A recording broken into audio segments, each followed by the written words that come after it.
তো hey guys, কেমন আছো? আজকে আমি পাঁচলা বেলতলায় অ্যামাজনে ইন্টারভিউ দিতে গেছিলাম। ভ্যানটা বললো 6টার সময় জানাচ্ছি জয়েন্ট হব নাকি, কিন্তু এখনও কোনো খবরই পাইনি। এখন বাজে তোমার রাত 11টা, কোনো খবরই পাইনি জয়েন্ট হব নাকি। তেল পড়ে গেছিলো।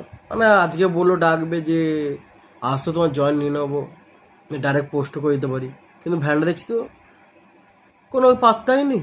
কী বলবো?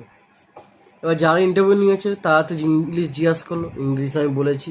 এবার রানিহাটি অ্যামাজনে কাজ করতাম, তার একটু এক্সপিরিয়েন্স আছে আমি বলেছিলাম। কিন্তু পাঁচলা যে অ্যামাজন, পাঁচলাটা হলে কি আমার খুব কাছাকাছি হবে, রানিহাটি অনেকটা দূর। আর 6 মাস আগে কাজ করতাম, এখন তো ফ্লিপকার্টে কাজ করছি, কিন্তু ফ্লিপকার্টে ওরকম পয়সা পাচ্ছি না, তাই জন্য রানিহাটি যাওয়ার ট্রাই করছি। রানিহাটি বা পাঁচলা অ্যামাজন যাওয়ার ট্রাই করবো, না হলে দেখা যাক ভাগে কী আছে। Tata, bye bye.